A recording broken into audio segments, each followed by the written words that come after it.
जय हिंद। नमस्कार दोस्तों, कैसे हो आप सभी। उम्मीद है आप सभी बढ़िया होंगे, शानदार होंगे। तो आज फिर से एक नए प्रैक्टिस सेट यानी कि जीएस के प्रैक्टिस सेट हम चला रहे हैं। तो प्रैक्टिस सेट नंबर 2 में आप सभी का स्वागत है। तो चलिए आज के देखते हैं क्वेश्चन। टॉप 20 क्वेश्चन आज के प्रैक्टिस सेट में हम करने वाले हैं, जो SSC GD, UP police, UP home guard और साथ ही यूपीएसआई के लिए बेस्ट होने वाली है। ठीक है जी। क्वेश्चन आप देख सकते हैं, क्वेश्चन का लेवल आप देखना किस तरीके के क्वेश्चन है। तो चलिए देरी ना करते हुए क्वेश्चन को स्टार्ट करते हैं। आज के पहले क्वेश्चन से क्लास स्टार्ट करते हैं। पहला क्वेश्चन है, भारतीय संविधान के किस अनुच्छेद के तहत चुनाव आयोग का गठन किया गया है। कौन से अनुच्छेद में चुनाव आयोग आता है। तो इसका राइट आंसर क्या होगा भैया। इसका राइट आंसर होगा option number B. Option number B यानी कि आर्टिकल नंबर 324 में आता है। भारतीय संविधान के भाग 15 में और आर्टिकल नंबर 324 से 329 तक चुनाव आयोग का प्रावधान है। पूछ ले चुनाव आयोग की स्थापना कब हुई थी। चुनाव आयोग की स्थापना 15 जनवरी 1950 को हुई थी। ऑप्शन नंबर बी राइट होगा। थोड़ा सा फास्ट चलेंगे क्योंकि हम इसे एक रिवीजन के तौर पर कर रहे हैं। अगला क्वेश्चन, क्वेश्चन नंबर 2। लोथल जो सिंधु घाटी सभ्यता का एक प्रमुख बंदरगाह था, वर्तमान में किस राज्य में स्थित है। जो लोथल है वह किस राज्य में स्थित है, बताइए इसका राइट आंसर। तो इसका राइट आंसर होगा ऑप्शन नंबर हमारा सी, गुजरात में स्थित है। लोथल गुजरात के भाल क्षेत्र में स्थित है। यहाँ से दुनिया का सबसे पुराना गोदीवाड़ा यानी कि डॉकयार्ड प्राप्त हुआ है। पूछ ले दुनिया का सबसे पुराना डॉकयार्ड यानी कि गोदीवाड़ा कहाँ से प्राप्त हुआ है। तो लोथल से।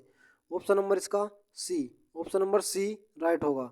पूछ ले सिंधु घाटी सभ्यता सबसे पुराना स्थल जो राखी गढ़ी है वो कहाँ है, तो भैया वो हरियाणा में है। ठीक है जी। जो मैं बोल रहा हूँ पॉइंट नोट करते चलना। अगला क्वेश्चन, क्वेश्चन नंबर हमारा 3। सौर मंडल की जो खोज है वो किसने की थी। सौर मंडल में हमारे कितने ग्रह आते हैं, 8 ग्रह आते हैं। कौन कौन से। बुध, शुक्र, पृथ्वी, मंगल, बृहस्पति, शनि, अरुण, वरुण। 8 ग्रह आते हैं। ठीक है जी। और पूछ ले कि सौरमंडल की खोज किसने की थी, तो ऑप्शन नंबर इसका सी होगा। क्या होगा option number C right, Copernicus ने। निकोलसन कोपरनिकस ने सबसे पहले बताया था कि सूर्य ब्रह्मांड के केंद्र में है और पृथ्वी उसके चारों ओर चक्कर लगाती है। अगर पूछ ले कि भैया जो ब्रह्मांड है उसका केंद्र क्या है, तो उसका केंद्र जो है वो सूर्य है। वो पृथ्वी उसके चारों ओर चक्कर लगाती है। Right answer option number C. अगला क्वेश्चन, क्वेश्चन नंबर हमारा 4। यक्षगान किस राज्य का प्रसिद्ध लोक नृत्य है। जो यक्षगान है वह किस राज्य का लोक नृत्य है। Option number A Kerala, option number B Tamil Nadu, option number C Karnataka, option number D Andhra Pradesh. Right answer होगा ऑप्शन नंबर सी, कर्नाटक का यक्षगान है। व्याख्या, यक्षगान कर्नाटक की पारंपरिक नृत्य नाटिका शैली है। ठीक है जी। ऑप्शन नंबर सी राइट है। अगला क्वेश्चन है क्वेश्चन नंबर हमारा 5। 1857 के दौरान ग्वालियर के विद्रोह का नेतृत्व किसने किया था। जो ग्वालियर है उसका नेतृत्व किसने किया था, बताइए जी। इसका राइट आंसर होगा ऑप्शन नंबर हमारा बी, त्याता टोपे। व्याख्या है, त्याता टोपे और रानी लक्ष्मीबाई ने मिलकर ग्वालियर में विद्रोह का नेतृत्व किया है। राइट आंसर क्या होगा इसका option number B, Bahadur Shah Zafar ने कहाँ किया था, जो ऑप्शन नंबर डी पर लिखा है दिल्ली में किया था, याद रखना है। अगला क्वेश्चन है क्वेश्चन नंबर हमारा 6। आनुवांशिकी का जनक किसे कहा जाता है। जो आनुवांशिकी है यानी जेनेटिक्स का जनक किसे कहा जाता है। चार्ल्स डार्विन को, ग्रेगर मेंडल को, लेमार्क को या फिर अरस्तु को। तो राइट आंसर होगा ऑप्शन नंबर बी। क्या किसे कहा जाता है, ग्रेगर मेंडल को। ग्रेगर जॉन मेंडल ने मटर के पौधों पर प्रयोग करके आनुवांशिकता के बुनियादी नियम दिए थे। अगर पूछ ले किस पौधे पर किए थे इन्होंने एक्सपेरिमेंट ये, तो मटर के पौधों पर। किस पर, मटर के पौधों पर। राइट आंसर ऑप्शन नंबर हमारा बी होगा। अगला क्वेश्चन है क्वेश्चन नंबर 7। पानी का क्वथनांक कितना होता है। जो पानी का बॉइलिंग पॉइंट होता है वह कितना होता है। तो इसका राइट आंसर क्या होगा, 0 degree Celsius, 50 degree Celsius, 100 degree Celsius या फिर 212 डिग्री सेल्सियस। राइट आंसर होगा इसका option number C, 100 degree Celsius पानी का क्वथनांक होता है। ऑप्शन नंबर सी है राइट आंसर। अगला क्वेश्चन है क्वेश्चन नंबर हमारा 8। पूर्ण स्वराज का प्रस्ताव कांग्रेस के किस अधिवेशन में पारित हुआ था। जो पूर्ण स्वराज है, जो प्रस्ताव था पूर्ण स्वराज, वह किस कांग्रेस के अधिवेशन में पारित हुआ था। तो इसका राइट आंसर होगा ऑप्शन नंबर हमारा बी, लाहौर अधिवेशन 1929 में।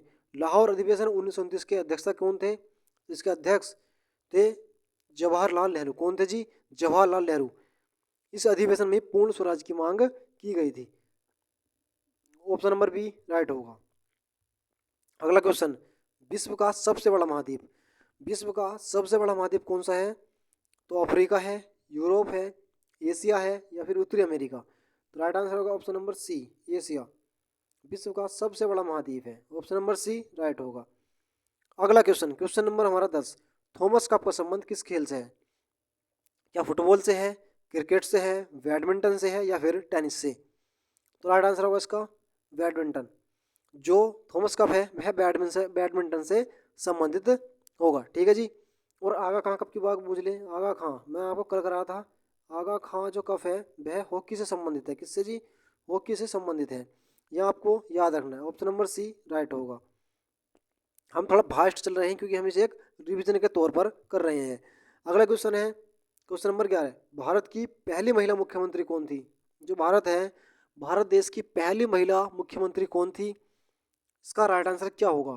तो इसका राइट आंसर होगा हमारा option number B, Sucheta Kripalani. क्या होगा? सुचेता कृपलानी भारत की पहली महिला मुख्यमंत्री होंगी जो 1963 में उत्तर प्रदेश की मुख्यमंत्री बनी थी। कहाँ की बनी थी जी? यूपी की। कब बनी थी? 1963 में बनी थी। याद रखना है, ऑप्शन नंबर बी इसका राइट होने वाला है। अगले क्वेश्चन की बात करूं, क्वेश्चन नंबर हमारा 12, कर्क रेखा भारत के कितने राज्यों से होकर गुजरती है? जो कर्क रेखा है वह भारत के कितने राज्यों से होकर गुजरती है? तो इसका राइट आंसर क्या होगा? ऑप्शन नंबर सी, 8 राज्यों से। किससे? 8 राज्यों से। कर्क रेखा एक काल्पनिक रेखा है। कैसी रेखा है? काल्पनिक रेखा है जो जो पृथ्वी पर 23.5 डिग्री उत्तरी अक्षांश पर स्थित है। ठीक है जी। यह आपको याद रखना है। भारत में है यह रेखा देश के लगभग बीचों बीच से होकर गुजरती है। पूछ ले कि भारत के बीचों बीच से कौन सी रेखा होकर गुजरती है, तो वह होगा कर्क रेखा। उसका आंसर होगा कर्क रेखा।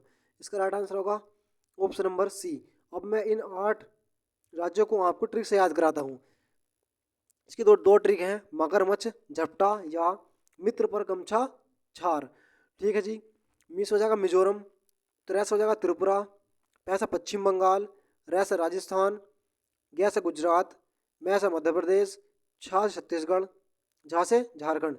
ये 8 राज्यों की ट्रिक मैंने आपको बता दी है, अच्छे तरीके से देख लेना। अगला क्वेश्चन है क्वेश्चन नंबर हमारा 13, विटामिन सी का रासायनिक नाम क्या है? जो विटामिन सी है उसका रासायनिक नाम क्या है? एक बार बताएंगे सभी, विटामिन सी का रासायनिक नाम क्या है? तो इसका राइट आंसर होगा हमारा option number B, ascorbic acid. इसका right answer option number B होगा। और विटामिन ए का नाम क्या होता है? रेटिनॉल। कैल्सीफेरॉल किसका है? तो विटामिन डी का नाम है कैल्सीफेरॉल। टोकोफेरॉल विटामिन ई का नाम है। किसका नाम है जी? विटामिन ई का नाम है। क्वेश्चन का राइट आंसर होगा ऑप्शन नंबर बी।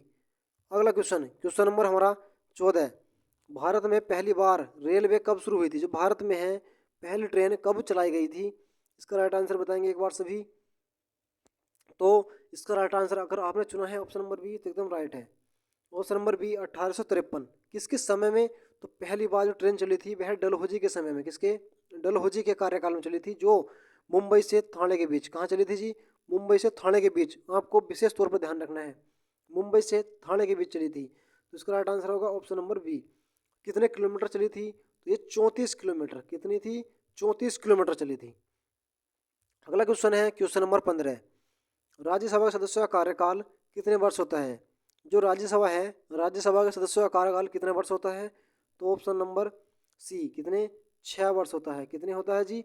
6 वर्ष होता है। अगर पूछ ले राज्यसभा का कार्यकाल कितना होता है, तो राज्यसभा का जो कार्यकाल होता है ये स्थायी होती है। क्या होती है? स्थायी। इसे भंग नहीं किया जा सकता। पूछ ले राज्यसभा के सदस्यों का कार्यकाल तो 6 वर्ष होगा। अगर राज्यसभा का कार्यकाल पूछ ले तो वह स्थायी होगी। अगली बात करूं, 16वां क्वेश्चन है हमारा, हीरे का सबसे बड़ा उत्पादक देश कौन सा है? जो हीरा है, हीरे का सबसे बड़ा उत्पादक देश वो है हमारा रूस। क्या होगा? ऑप्शन नंबर बी, वो हमारा रूस होगा। ठीक है जी। अगला क्वेश्चन, अगला क्वेश्चन है क्वेश्चन नंबर हमारा 17, नील दर्पण नाटक के लेखक कौन है? जो नील दर्पण है नाटक के लेखक कौन हैं? तो इसका राइट आंसर होगा, क्या होगा इसका right answer? Option number B, Dinabandhu Mitra. क्या होंगे? दीनबंधु मित्र नील दर्पण नाटक के लेखक हैं। ठीक है जी, इसका राइट आंसर क्या होगा? ऑप्शन नंबर बी होगा। अगला क्वेश्चन, क्वेश्चन नंबर हमारा 18 है। पोंगल किस राज्य का प्रमुख त्योहार है? मोस्ट इंपोर्टेंट क्वेश्चन होने वाला है, मोस्ट इंपोर्टेंट क्वेश्चन है। जो पोंगल है वह किस राज्य का प्रमुख त्योहार है? तो राइट आंसर होगा ऑप्शन नंबर सी, तमिलनाडु। क्या होगा? तमिलनाडु। ठीक है जी। अगला क्वेश्चन, अगले क्वेश्चन की बात करूं तो अगला क्वेश्चन होगा हमारा क्वेश्चन नंबर 19। भारत का प्रथम गवर्नर जनरल कौन था? जो भारत है, भारत का प्रथम गवर्नर जनरल कौन था? तो राइट आंसर होगा option number C, William Bentinck. कौन होगा?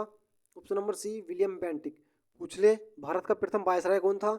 तो प्रथम वायसराय कैनिंग था। वायसराय, वायसराय कौन था? वह था कैनिंग। ठीक है जी। और ये बेंटिक जो बना था ये 1835 के एक्ट द्वारा, किसके? 1835 के एक्ट द्वारा ये बना था। और कैनिंग जो बना था 1858 के एक्ट द्वारा बना था। ये मोस्ट इंपोर्टेंट पॉइंट मैं आपको बताता हुआ चल रहा हूँ, आपको नोट कर लेना है। आज के प्रैक्टिस सेट का अंतिम क्वेश्चन, भारतीय अर्थव्यवस्था किस प्रकार की अर्थव्यवस्था है? पूंजीवादी अर्थव्यवस्था है, समाजवादी अर्थव्यवस्था है, मिश्रित अर्थव्यवस्था है, या साम्यवादी अर्थव्यवस्था है? तो इसका आंसर देंगे आप होमवर्क में। आज के लिए इतना ही। ठीक है जी, उम्मीद है आप सभी को 20 क्वेश्चन, टॉप 20 क्वेश्चन आज हमने फास्ट करे हैं, क्योंकि हम इसे एक रिवीजन के तौर पर कर रहे हैं। मैं बार बार इसी बात को कह रहा हूँ, हम एक रिवीजन के तौर पर कर रहे हैं। और उम्मीद है आप सभी का इन प्रैक्टिस सेट से रिवीजन एकदम शानदार हो रहा होगा। जैसे फिलहाल किसका एग्जाम होने वाला है, जीडी का एग्जाम होने वाला है, उसके लिए क्वेश्चन मोस्ट इंपोर्टेंट होने वाले हैं। तो जो भी भाई बहन चैनल पर नए हो वो चैनल को सब्सक्राइब और वीडियो को लाइक करना और ज़्यादा से ज़्यादा शेयर करना। कंटेंट अच्छा लगा हो तो वीडियो को लाइक ज़रूर करना। चलिए मिलते हैं कल फिर से नए प्रैक्टिस सेट में। आज के लिए इतना ही। जय हिंद, वंदे मातरम।